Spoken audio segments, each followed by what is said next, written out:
Vocês estão numa expectativa, não estão? Imaginem como eu estou. Queria agradecer em primeiro lugar a Deus pelo privilégio de voltar a esta colina sagrada. 1980, a Mari e eu chegávamos aqui. Nós esperávamos o nosso primeiro filho, Neumoel Júnior, que está aqui. Hoje um advogado abençoado, casado com a Paulinha, engenheira ambiental. Obrigado porque vocês servem a Jesus. Isso me enche de alegria. Eles frequentam a Igreja Central de Campinas. Cantam no coral e tocam na orquestra. Quando dá tempo, meu filho até prega. Vai concorrer com o pai. Depois Deus nos deu a Ana Bárbara, que também está aqui. Casada com Marco Júnior. A Ana é formada, pós-graduada, é gerente de recursos humanos da nossa rede Novo Tempo. Eu sou esposo web designer e administrador. Vocês também me enchem de prazer, viu? Queria mandar um beijo para a Rebeca, nessa câmera aqui. Rebeca, aí em Oshawa, no Canadá. Você é demais, minha psicóloga preferida. E ao seu esposo Douglas, pastor, que está hoje nas Filipinas. E eu sei que você está vendo agora, Douglas. Você, o pastor Bill, Evaldo e mais uns 20 e tantos médicos que vocês levaram aí para o evangelismo. Eu vou desafiar vocês. Aqui nas cercanias da colina, vocês podem fazer o que estão fazendo nas Filipinas em 2013. Que tal? Obrigado porque vocês dois, Rebeca e Douglas, pastor Douglas, vocês também me enchem de alegria. Marinha, 33 anos de casamento. Você é uma inspiração para mim. E eu louvo a Deus por você. Ivoneu, só para vocês saberem, ele mora comigo há mais de 30 anos. E dá certo. É o pai dela, mas é mais meu pai. É um conselheiro, um homem de muita sabedoria. Vamos orar. Querido Deus, hoje de manhã, nós estamos tendo sensações incríveis. Tua presença está aqui para abençoar o rebanho. E eu quero te pedir humildemente que eu seja apenas o teu instrumento, nada mais. Pai querido, que a tua palavra brilhe poderosamente agora. E que seja um alimento saudável para todos nós. Quero uma bênção para as criancinhas, para os jovens, moços e moças, para os irmãos, para as irmãs, e também para aqueles nossos irmãos que já têm bastante experiência, bastante história. Que todos, incluindo aqueles que nos acompanham pela internet, que todos recebamos as tuas bênçãos agora, meu Deus, em nome de Jesus, amém. Amém. Pense num pentagrama. Os músicos sabem muito bem o que é isso. Algumas notas ficam em cima das linhas. Outras notas ficam entre as linhas. Se elas forem do mesmo formato, com a mesma intensidade, dentro de um mesmo compasso, elas têm o mesmo valor, estando na linha ou fora da linha. Bem-vindos, Paulinha e Philip, os meus amigos canadenses que estão lá em casa esses dias. Bem-vindo à igreja do NASP Campus São Paulo, tá bom? Sua mãe que deve estar assistindo, seu pai, sua mãe que devem estar assistindo, Philip, devem estar vendo isso aqui e ouvindo agora, tá bom? As notas, elas são importantes, e dentro do compasso, elas são lidas pelo músico, independente de estarem sobre a linha ou entre as linhas. Na nossa vida, nós não conseguimos ler as entrelinhas. Nós não vemos as entrelinhas. Exemplo, quando estamos passando por uma crise, por uma dificuldade, por uma situação aflitiva, nós não entendemos. Por vezes a nuvem é tão escura sobre a cabeça e tão densa que a gente não consegue ver o amanhã, não consegue ver nada. Lá na frente, depois que tudo passa, Deus esclarece muitas coisas. Com a bênção de Deus, nós entendemos o que passou, nós compreendemos a direção de Deus, mas na hora em que estamos envolvidos no problema, na dificuldade, nós não conseguimos ver.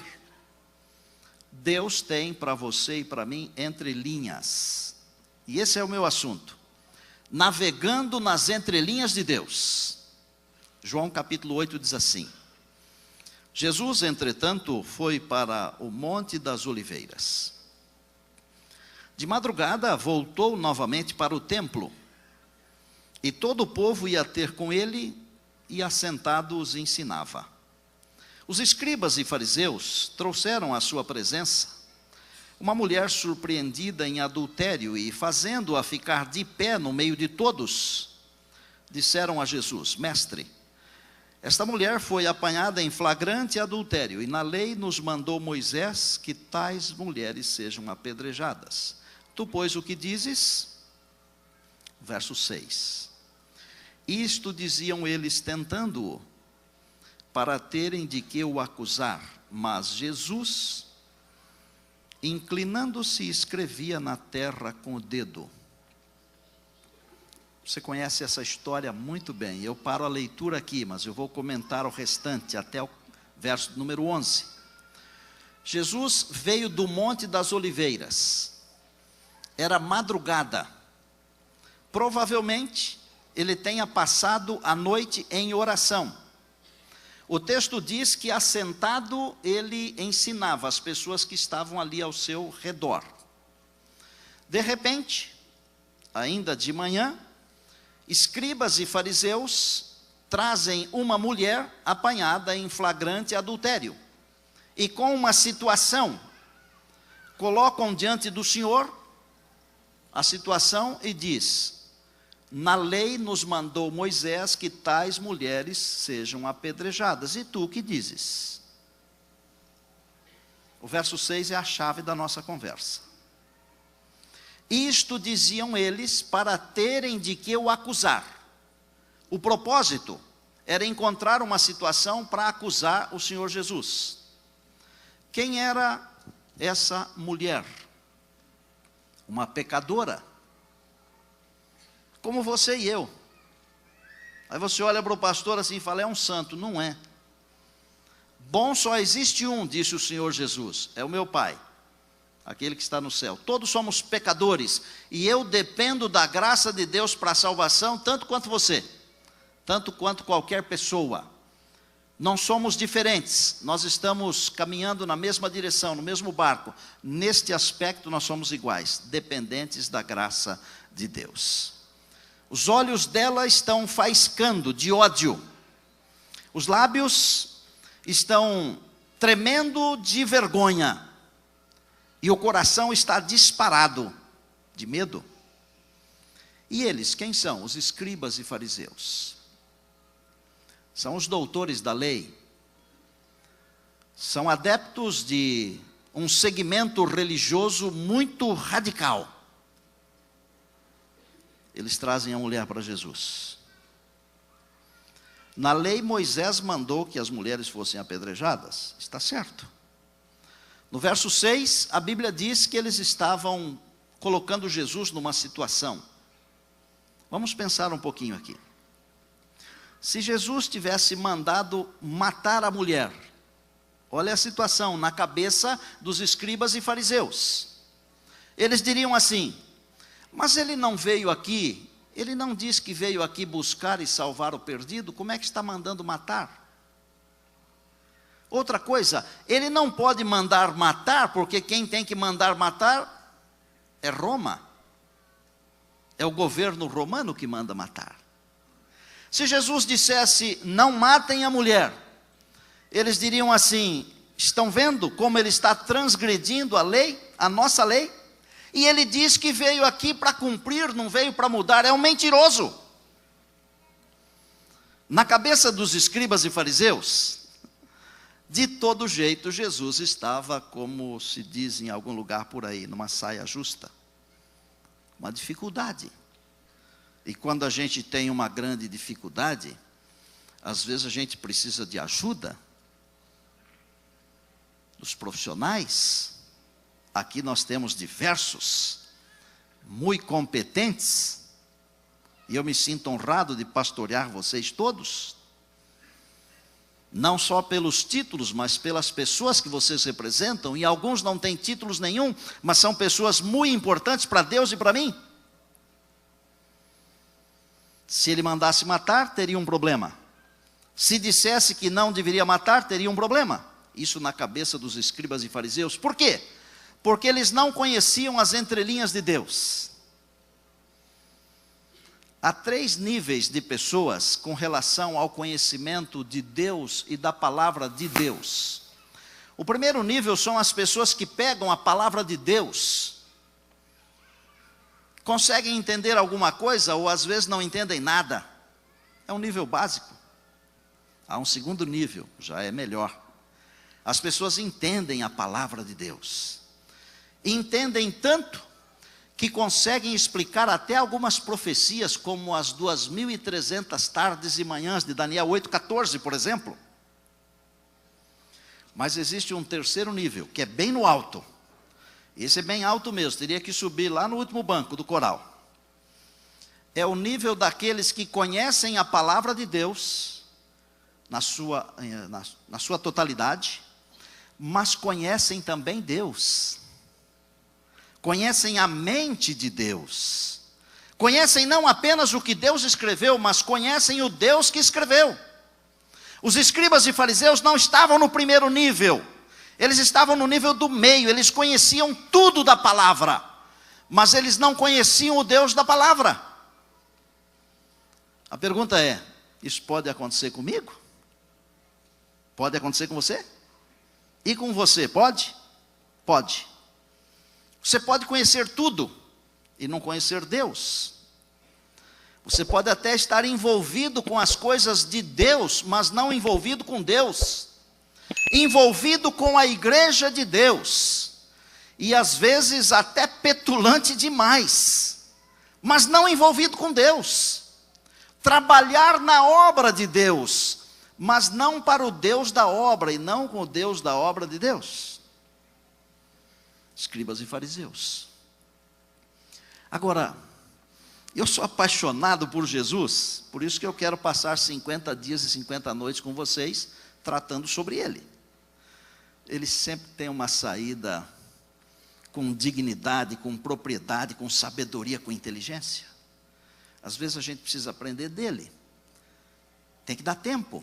Ele se inclinou, começou a escrever com o dedo na poeira das pedras ali do templo, e ali não é muito difícil ter poeira, porque é quase que um deserto, é fácil demais. Nós vimos isso outro dia lá, não é, filho? Foi maravilhoso ter você comigo, viu? E depois você comigo, filho Juninho também. E eu vi o Wander por aí, o Wander está me tentando. Cadê o Wander? É 2013?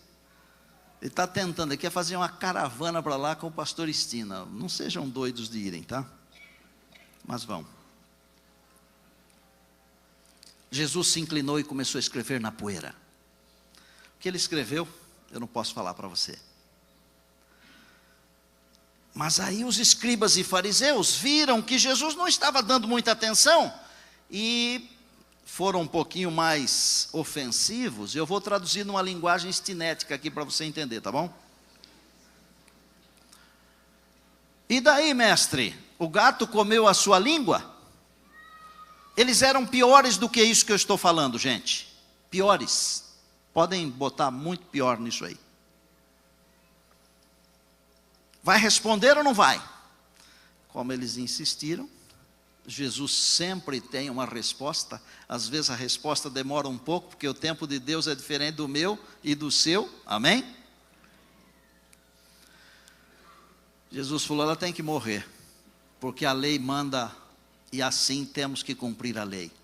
Só que tem uma coisa: aquele que mata não pode ser igual ao que morre. Se o que morre é pecador, o que mata não pode ser pecador. E se você quiser matar alguém, se você não for pecador, pode atirar uma pedra. Então não pode, porque todos somos pecadores. A Bíblia diz que todos pecaram e todos pecamos, porque eu também estou no meio, e nós carecemos da glória de Deus. E Jesus foi assim, tão forte quanto eles. Já que vocês querem, toma. Quem não tiver um pecado, atire a primeira pedra. E gente, sabe quando o silêncio toma conta de um ambiente hostil? Foi o que aconteceu ali. Silêncio absoluto. Pá! O silêncio foi quebrado, sabe com o quê? Quando as pedras começaram a cair das mãos deles. E a Bíblia diz que eles começaram a se retirar e foram saindo um a um, começando pelos mais velhos, talvez mais pecadores, não sei, até os mais jovens. Finalmente ficaram só 2 pessoas. Só 2 pessoas. Jesus e a mulher. Eu vou ensinar uma coisa para você aqui. Você pode repetir lá no Vida e Saúde se quiser, tá? A salvação acontece quando no palco da vida só ficam 2 pessoas. Deus e você. Deus e eu. A multidão pode estar aqui, mas se no palco da vida só estiverem essas 2 pessoas, Deus e eu, Deus e você, a salvação acontece nesse momento.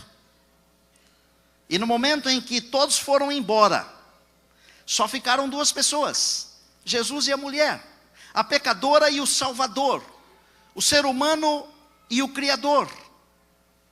Ali estava alguém que poderia ter atirado a primeira pedra, porque conforme diz Hebreus 4,15, ele foi tentado em todas as coisas, à nossa semelhança, mas sem pecado.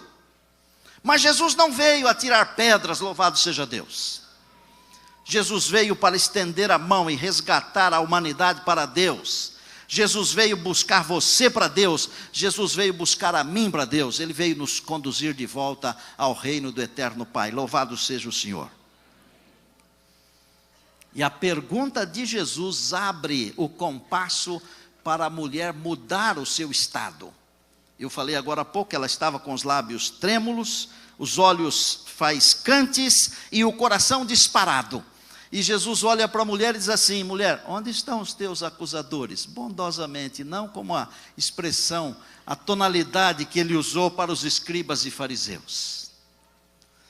E ela diz assim: não estão mais aqui. Eles foram embora. Eles foram. Eles não te condenaram? Não.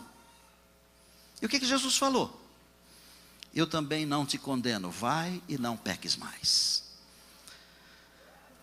Aqueles escribas e fariseus jamais poderiam imaginar que nas entrelinhas de Deus estava escrito o seguinte: a maior bênção da vida daquela mulher pecadora foi o fato de os escribas e fariseus a levarem aos pés de Jesus.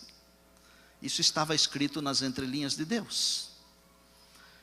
Douglas, o que aquela mulher pensava quando foi à presença de Jesus? Eles vão me apedrejar. Ela também não sabia o que é que estava escrito nas entrelinhas de Deus. Ela não sabia que aquele momento seria o maior e mais importante momento de toda a sua vida. E às vezes uma coisa que é uma tremenda aflição para a gente, Deus pode transformar na melhor coisa da nossa vida. Basta compreendermos não apenas a Bíblia, mas o Deus da Bíblia. Estude a Bíblia, mas estude a Bíblia com amor ao Deus que mandou escrever a Bíblia. Você vai ver que é diferente. Os meus professores me ensinaram que todo sermão poderoso deve ter uma ilustração igualmente poderosa.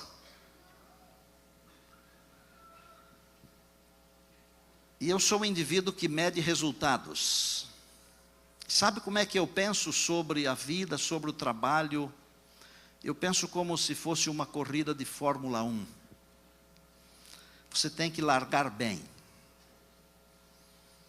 E depois que você larga bem, você apenas administra a corrida. É muito melhor andar na frente, ou à frente. E eu quero começar bem com vocês aqui. Mas eu quero prosseguir bem.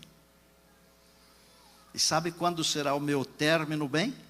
Se Deus permitir, quando Jesus aparecer e disser para mim assim: Neumoel, você foi um servo fiel.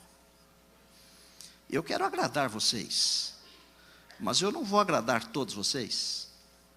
É impossível. Felizmente, o pastor é o único trabalhador que agrada 100%, né?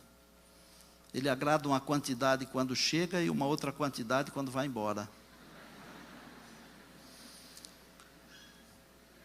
Os que eu estou agradando quando eu chego, ótimo. Os que eu não estou agradando, é melhor você se agradar, porque eu estou orando para Jesus voltar nos dias do meu pastorado aqui.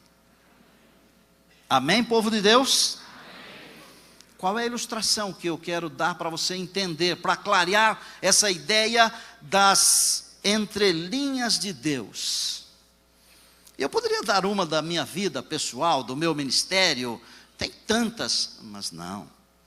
Hoje eu quero dar uma ilustração da Bíblia, da palavra de Deus. E ela está no Deuteronômio 34. É o momento quando Deus falou para Moisés: sobe aqui no monte, os seus dias terminaram, sobe aqui para descansar aqui em cima do monte. Moisés obedeceu e subiu. E eu vou colocar para você aqui o que Moisés subiu pensando. Subiu pensando, tinha tempo para pensar, porque o monte é muito alto. De lá dava para ver praticamente toda a terra prometida. Ele pensava assim: bom, Deus falou que não vai me deixar entrar na terra porque eu cometi um pecado. Eu vou chegar lá em cima, eu vou falar para Deus assim: o Senhor me perdoa? Aí Ele me deixa entrar na terra. O Senhor não me perdoa? Acabou, perdi tudo. Celinha, a vida não teve graça. Moisés não sabia das entrelinhas de Deus. Não sabia. Ele subiu. Quando chegou lá em cima, dá uma olhada no Moisés. Ele deve ter colocado a mão assim, se abaixado diante de Deus, e deve ter dito assim: Senhor, sabe aquele dia lá que eu bati na rocha pela segunda vez? Que o Senhor mandou bater uma vez, na segunda o Senhor mandou eu falar com a rocha. Sabe aquele dia lá? Sei. Pois é, eu não estava num bom dia aquele lá. Eu tinha tido umas dificuldades. É mais ou menos assim ou não é? Parecido?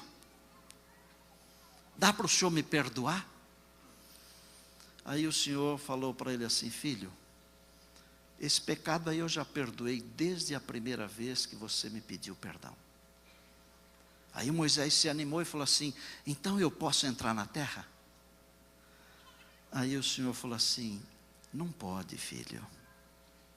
Porque quando Deus vai falar não, Ele fala com essa bondade aqui: não pode, filho. Não pode, filha. Deus não fala não, não. Deus fala com amor, com bondade, com carinho. Mas Senhor, o Senhor não disse que perdoou?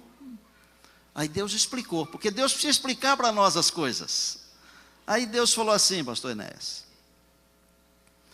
perdoar o pecado é uma coisa, retirar as consequências é outra coisa.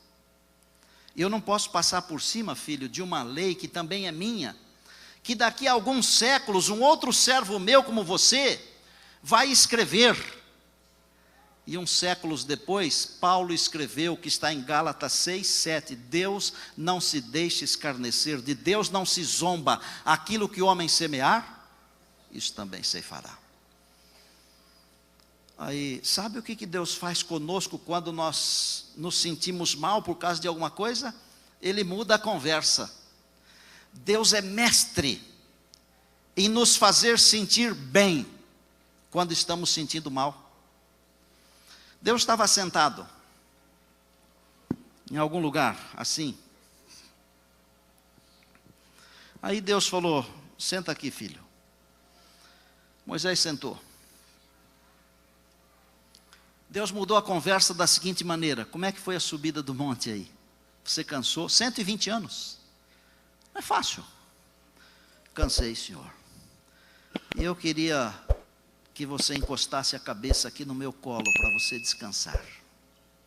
E Moisés encostou a cabeça no colo de Deus. Que lugar para descansar. E enquanto Moisés estava reclinado no colo de Deus, Deus começou a passar as mãos no cabelo de Moisés. A gente chama de fazer cafuné, não é? O que acontece conosco quando estamos muito cansados e uma pessoa muito amada começa a fazer cafuné na gente? Foi o que aconteceu. Ele dormiu. Vou falar para vocês uma coisa. Moisés não morreu. Moisés dormiu no colo de Deus. A Bíblia diz que aqueles que estão em Jesus, está em João capítulo 11, eles não morrem, eles dormem. Eu sou a ressurreição e a vida. Aquele que crê em mim, ainda que morra, viverá. E todo que vive e crê em mim, nunca morrerá eternamente. Moisés não morreu. E quando nós lemos Judas 9, Mateus 17, nós descobrimos que o Senhor veio, chamou Moisés. Depois ele apareceu juntamente com Elias para confortar e animar o Senhor Jesus. Moisés subiu o monte com uma coisa na cabeça, ou duas. Deus tinha escrito nas suas entrelinhas: Moisés, você vai descansar nos meus braços, eu não vou deixar você entrar na terra prometida para você não sofrer, mas eu vou levar você para a eternidade. Eu vou revestir o seu corpo de incorruptibilidade, eu vou revestir o seu corpo de imortalidade, e Deus tem escrito entre linhas a respeito de você. E eu quero que você se aproxime de Deus para Ele falar o que é que está escrito a respeito de você. Deixa eu perguntar, está claro o sermão até aqui? Posso terminar? Então eu vou terminar dizendo o seguinte: está claro? Diga amém. Amém. Ok. Queria que você voltasse comigo, o professor Flávio, que dirigiu a CASP na minha formatura, cantando um trecho de Isaías. Lembra disso? Obrigado. Queria voltar com você lá no Éden. Um dia Deus falou para Adão assim, foi para Adão que ele falou, viu? Não foi para Adão e Eva, foi para Adão. Pode olhar lá no texto bíblico, está tudo no singular. No dia que você comer, você vai morrer. Quando Deus falou assim, não coma desse fruto aqui, porque se comer, morre. Deus não estava mentindo, era tudo verdade. Mas nas entrelinhas de Deus, sabe o que é que estava escrito? Isso aqui é de chorar, sabia? Nas entrelinhas de Deus estava escrito assim: não coma desse fruto aqui porque ele é pernicioso. Mas se um dia você comer e tiver que morrer, para que você não morra, eu venho aqui, eu me torno um ser humano como você, eu entrego a minha vida no lugar da sua vida para você não ter que morrer. Essas são as entrelinhas de Deus. Eu quero fazer uma oração com aqueles que gostariam que Deus revelasse as entrelinhas na sua vida. Se você tem alguma coisa que não está resolvida na sua vida, eu quero chamar você para vir aqui perto de mim. Agora. Vou pedir para Deus ajudar você, para Deus resolver para você, para Deus revelar para você. Nas entrelinhas de Deus, navegue nas entrelinhas de Deus. Deixe Deus conduzir. Pastor, não estou entendendo. Não faz mal. Confie em Deus. Há muitas coisas que a gente não entende mesmo. O Deus que eu conheço é um Deus de amor. O Deus que eu conheço é um Deus de poder. E é desse Deus que eu quero falar para vocês todas as vezes aqui. Um Deus que escreve coisas lindas a meu respeito e a seu respeito. E sabe uma coisa que Deus já escreveu sobre você? Que um dia desses Ele vai ver você adentrando por uma das 12 portas da Nova Jerusalém. Eu quero estar lá, viu? Há algumas coisas que eu também não entendo, mas eu entendo o Deus das coisas. Há uns sofrimentos aí pelos quais eu não gostaria de ter passado ou passar, mas eu entendo o Deus que me sustenta no meio do sofrimento. E Deus tem entrelinhas para nós. Feche os seus olhos, querido Pai. Dá uma olhada aqui, ó. São centenas, milhares. São filhos e filhas. Algumas coisas a gente não consegue entender. Mas nós aceitamos a maneira que o Senhor nos conduz. Para esta igreja, uma igreja maravilhosa. Eu peço que o Senhor me abençoe grandemente ao conduzir essa igreja. Meu desejo é conduzi-la para o lar celestial. Aos meus amados companheiros de trabalho, pastores, obrigado pela alegria de trabalharmos juntos aqui. Abençoa-os com as suas famílias. Aos irmãos, aos líderes, aqueles que estão enfrentando uma nuvem escura, nuvem tão densa que não permite nem pensar, nem ver. Alguns estão sofrendo demais, meu Deus. Mostra o outro lado da cortina, por favor. Mostra o que o Senhor escreveu nas entrelinhas. Basta apenas confiarmos. Ensina-nos para que confiemos mesmo no momento difícil, Pai. Abençoa também os que nos acompanham pela internet, por favor, Senhor. Entregamos a nossa vida nas Tuas mãos. Louvamos o Teu nome. Um dia desses queremos ver Jesus. Naquele dia, Pai, que ninguém falte, mas que estejamos lá, com a nossa igreja, com a nossa família, com os nossos amigos, com os nossos irmãos. Em Jesus oramos, amém.